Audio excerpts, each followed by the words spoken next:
La suma de todos los besos. Saga Smitey Smith 3 por Julia Quinn. Capítulo 10. A la mañana siguiente. El camino de entrada a Fensmore estaba lleno de carruajes mientras los invitados se preparaban para abandonar Cambridgeshire y viajar hacia el sudeste rumbo a Berkshire y más concretamente a Whipple Hill, la casa solariega de los condes de Winstead. Sería, como Sara había dicho en una ocasión, la gran y terrible caravana de la aristocracia británica. Harriet había insistido, pluma en mano, que tal término requería el uso de mayúsculas. Como Londres no estaba lejos, algunos invitados que habían sido relegados a alojarse en las posadas cercanas decidieron regresar a la ciudad. Sin embargo, la mayoría había preferido convertir la doble celebración en una fiesta de 3 semanas de viaje. ¡Santo cielo!, había exclamado Lady Danbury al recibir las invitaciones para las 2 bodas. ¿De verdad creen que voy a reabrir mi casa de la capital para 10 días entre las bodas? Nadie se había atrevido a señalar que la casa de campo de Lady Danbury estaba situada en Surrey, que se encontraba más entre Fensmore y Whipple Hill que hacia Londres, pero el argumento de Lady Danbury era válido. La alta sociedad estaba dispersa en esa época del año, con la mayoría de la gente en el norte o en el oeste, o más oportunamente, en alguna parte que no fuera Cambridgeshire o Berkshire, o los puntos que había entre ellos. Casi nadie estimaba oportuno reabrir sus casas de Londres durante menos de 2 semanas, cuando podían disfrutar de la hospitalidad de alguien más, aunque había que decir que no todos compartían esa opinión. «Recuérdame», le dijo Hogg a Daniel Smitey Smith mientras caminaba por el vestíbulo de Fensmore. «¿Por qué no me estoy yendo a casa?» Había 3 días de viaje entre Fensmore y Whipple Hill, 2 si uno se esforzaba, lo que nadie hacía.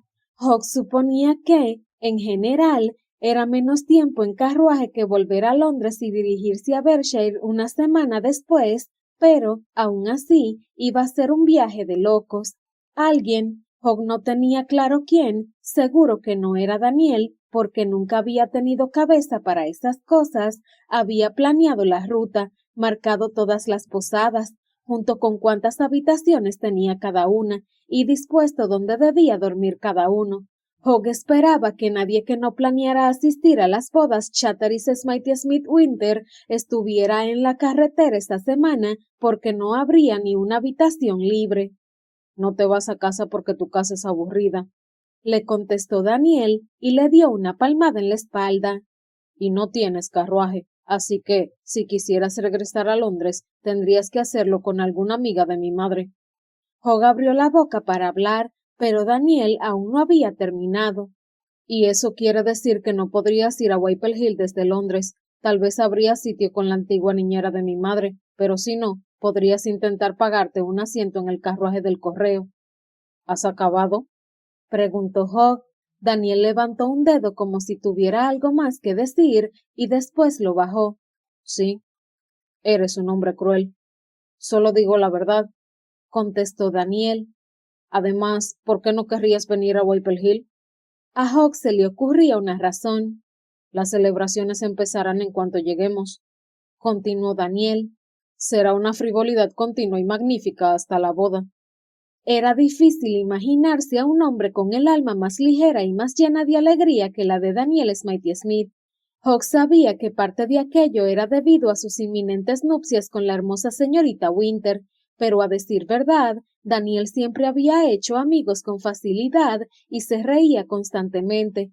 El hecho de saber que había destruido la vida de un hombre así había hecho que fuera aún más difícil cuando Daniel se había exiliado a Europa. A Hogg todavía le asombraba que Daniel hubiera regresado a su posición en Inglaterra con elegancia y buen humor.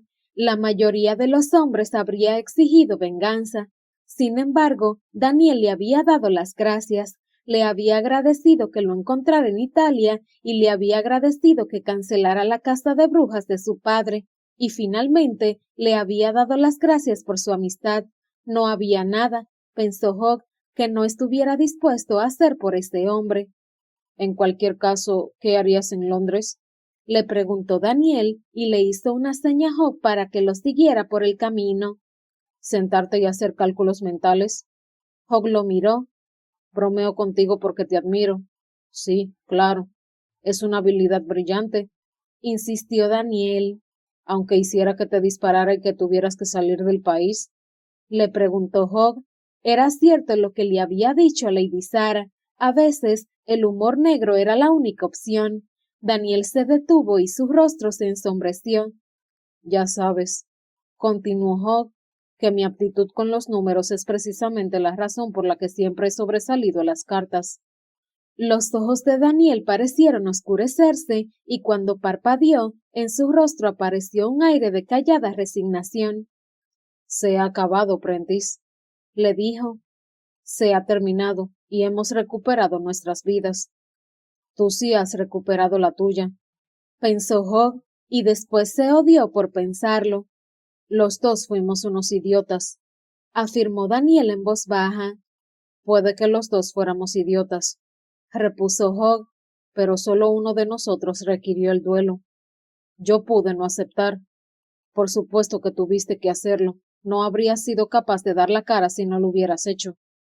Se trataba de un estúpido código de honor instaurado entre jóvenes caballeros de Londres, pero era sagrado. Si un hombre era acusado de hacer trampas en las cartas, tenía que defenderse.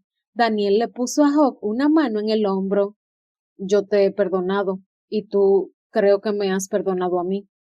En realidad, Hogg no lo había hecho, pero solo porque no había nada que perdonar. Lo que me pregunto, siguió diciendo Daniel con suavidad, es si tú te has perdonado. Hogg no respondió y Daniel no insistió. En lugar de eso, su voz retomó el anterior tono alegre y declaró, vayamos a Whitehall Hill, comeremos, algunos beberán y todos estaremos contentos.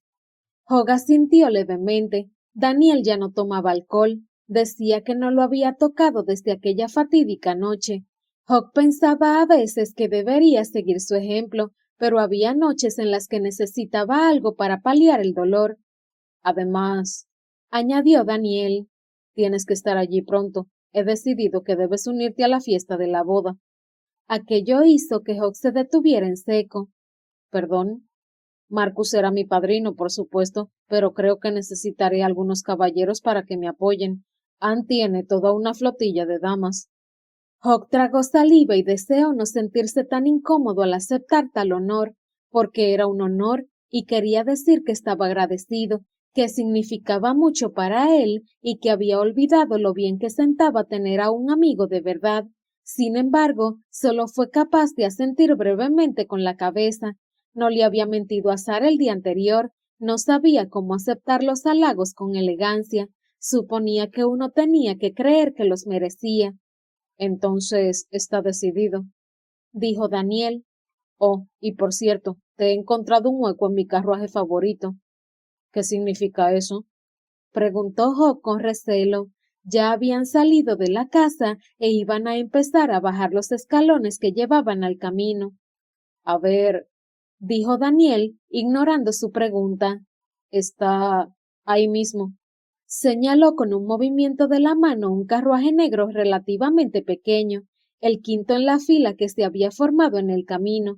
Aunque no tenía escudo, era evidente que era de buena calidad y lo tenían bien cuidado. Probablemente fuera el carruaje secundario de una familia noble. ¿De quién es? Quiso saber Hogg. Dime que no me has puesto con Lady Danbury. No te he puesto con Lady Danbury, respondió Daniel, aunque probablemente sería una excelente compañera de viaje. Entonces, ¿con quién? Sube y lo verás. Hogg había pasado la tarde entera y la mayor parte de la noche intentando convencerse de que ese deseo loco que había sentido por Sarah Plainsworth había sido fruto de una locura transitoria que había sido provocada por algo, tal vez por más locura transitoria. Fuera como fuese que hubiera ocurrido, pasar un día entero encerrado con ella no sería buena idea. Winstead se dirigió a él con un tono de advertencia. Que no sea tu prima, te lo aviso, ya he... ¿Sabes cuántas primas tengo? ¿De verdad crees que puedes evitarlas a todas? Winstead, No te preocupes, te he puesto con la mejor de todas, te lo prometo. ¿Por qué me siento como si me dirigiera al matadero? Bueno, admitió Daniel, te sobrepasarán en número. Hawk se dio la vuelta bruscamente. ¿Qué? Ya hemos llegado. Hawk levantó la vista mientras Daniel abría la puerta. ¿Damas? Dijo Daniel en tono pomposo. Del interior se asomó una cabeza. Lord Hawk. Era Frances. Lord Hawk. Lord Hawk. Y sus hermanas, por lo que parecía, aunque, por lo que podía ver, no estaba Lady Sarah. Hawk por fin dejó escapar el aire que había estado conteniendo. Algunas de mis mejores horas las he pasado con estas tres damas, le confesó Daniel. Creo que el viaje de hoy va a durar 9 horas, replicó Hawk secamente. Serán 9 horas fantásticas. Daniel se inclinó hacia él.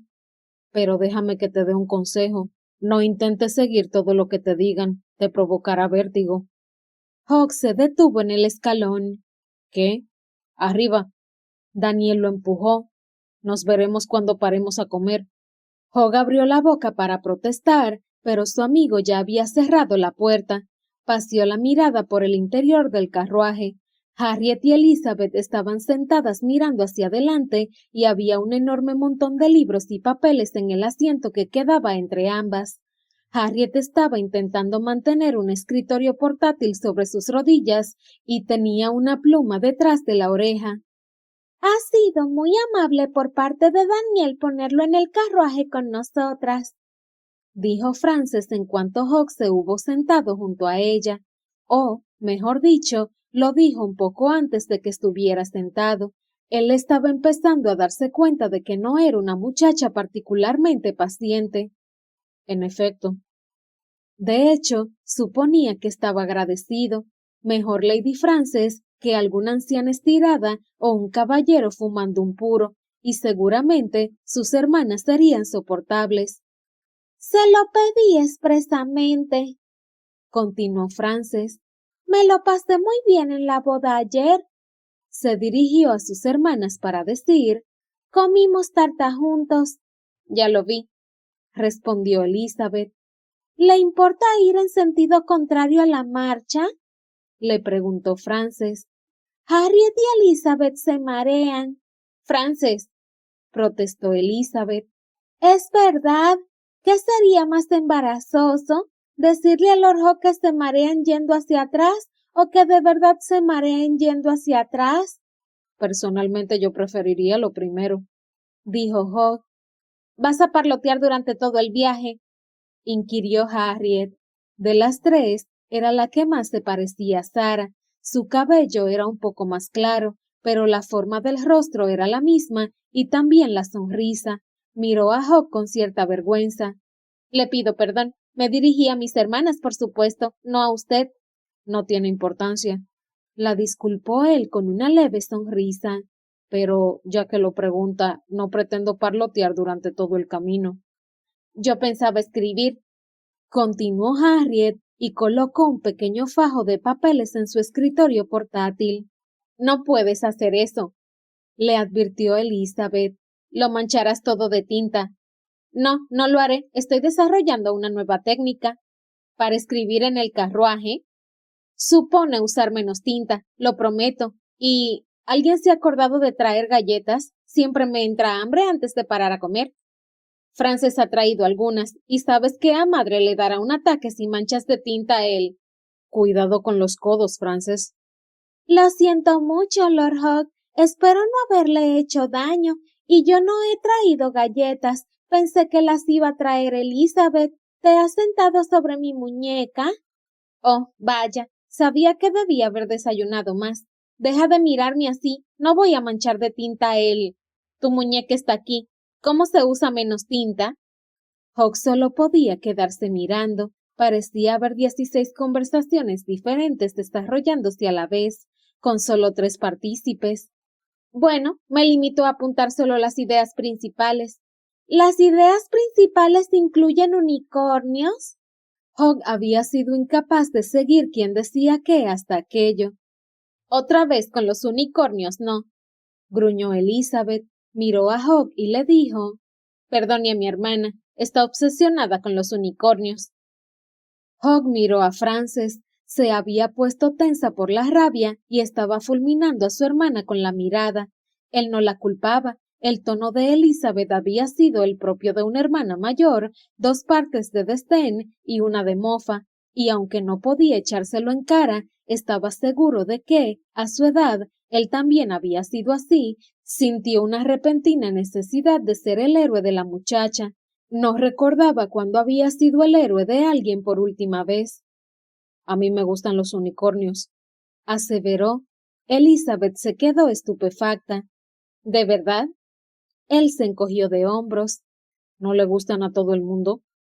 «Sí, pero usted no cree en ellos», replicó Elizabeth. «Frances piensa que son reales». Con el rabillo del ojo, Hogg vio que la niña lo miraba con nerviosismo. «En realidad, no puedo demostrar que no existan», afirmó. Frances dejó escapar un gritito. Elizabeth tenía la expresión de alguien que hubiera estado mirando al sol durante demasiado tiempo. «Lord Hogg», dijo Frances. «Yo...». «Mamá».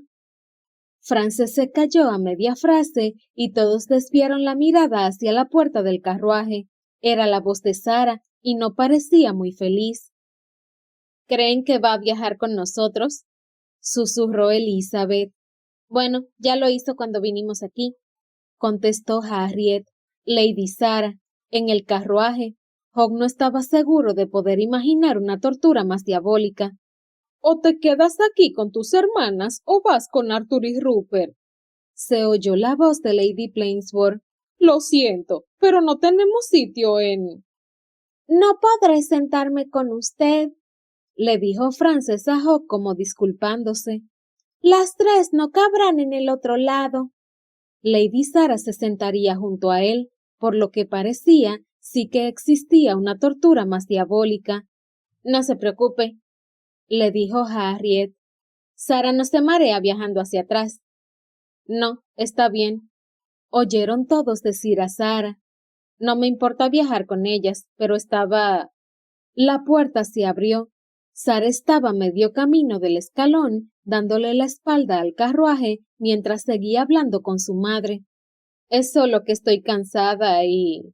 «Es hora de irse», la interrumpió Lady Plainsboro con firmeza y le dio a su hija un pequeño empujón. «No pienso ser yo quien retrase a todo el mundo». Sara dejó escapar un suspiro de impaciencia mientras entraba de espaldas al carruaje. Se volvió y... lo vio. «Buenos días», saludó Hogg. Ella abrió mucho la boca sorprendida. «Me cambiaré de sitio», refunfuñó Frances. Se levantó y se pasó enfrente, intentando quitarle el asiento de la ventanilla a Elizabeth, pero terminó en el centro con los brazos cruzados. «Lord Hogg», exclamó Sara claramente desconcertada. «Yo, ¿qué está haciendo aquí?». «No seas grosera», la reprendió Frances. «No estoy siendo grosera, solo estoy sorprendida». Se sentó en el lugar que había dejado libre Frances. «Y siento curiosidad». Hogg se recordó que ella no tenía ni idea de lo que había ocurrido el día anterior, porque no había ocurrido nada, todo había estado en su cabeza y tal vez en algunas otras partes de su cuerpo, pero lo importante era que ella no lo sabía y no lo sabría nunca, porque iba a desaparecer. La locura transitoria, por definición, era transitoria. Sin embargo, le costó no darse cuenta de que la cadera de Sara estaba solo unos centímetros de la suya. «¿A qué debemos el placer de su compañía, Lord Hogg?», preguntó Sara mientras se quitaba el sombrero. Definitivamente no tenía idea. Si no fuera así, jamás habría usado la palabra placer. «Su primo me dijo que me había guardado un sitio en el mejor carruaje del viaje», contestó él. «De la caravana», lo corrigió Frances. Él apartó la mirada de Sara para fijarla en la hermana menor. «¿Perdón?». «La gran y terrible caravana de la aristocracia británica», aclaró Frances. «Así la llamamos». Él sonrió y cuando soltó el aire sonó como una risa. Es excelente, comentó tras encontrar por fin la palabra apropiada. Se le ocurrió a Sara, apuntó Frances y se encogió de hombros. Es muy inteligente. Frances, le advirtió Sara. ¿Lo es? Dijo Frances con el peor intento de susurro que Hogg había oído en su vida. Los ojos de Sara revolotearon de un lado a otro, como hacían cuando ella se sentía incómoda, y por fin se inclinó hacia adelante para mirar por la ventanilla. ¿No se suponía que íbamos a salir pronto? La gran y terrible caravana, murmuró él. Sara se volvió hacia él con una mirada desconfiada. Me gusta, se limitó a decir Hogg. Ella separó los labios y pareció prepararse para pronunciar alguna frase, pero, en su lugar, dijo, gracias. Oh, ya salimos, exclamó Frances alegremente. Las ruedas del carruaje comenzaron a girar. Hogg se reclinó en el asiento y dejó que el movimiento lo arrullara. Antes de sufrir la herida, nunca le había importado viajar en carruaje. Siempre le había hecho dormir. Todavía lo hacía. El único problema era que apenas había espacio para extender la pierna, y al día siguiente le dolía muchísimo. ¿Estará bien?, le preguntó Lady Sara en voz baja. Él inclinó la cabeza hacia ella y murmuró, bien. Ella desvió la mirada hacia su pierna. Estaré bien. No necesitará estirarla. Pararemos para comer.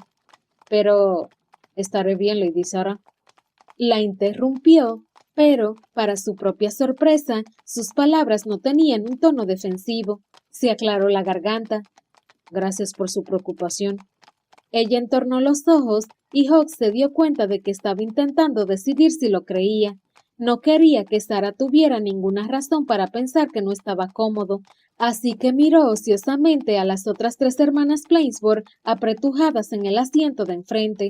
Harriet se estaba dando golpecitos con la pluma en la frente y Elizabeth había sacado un pequeño libro.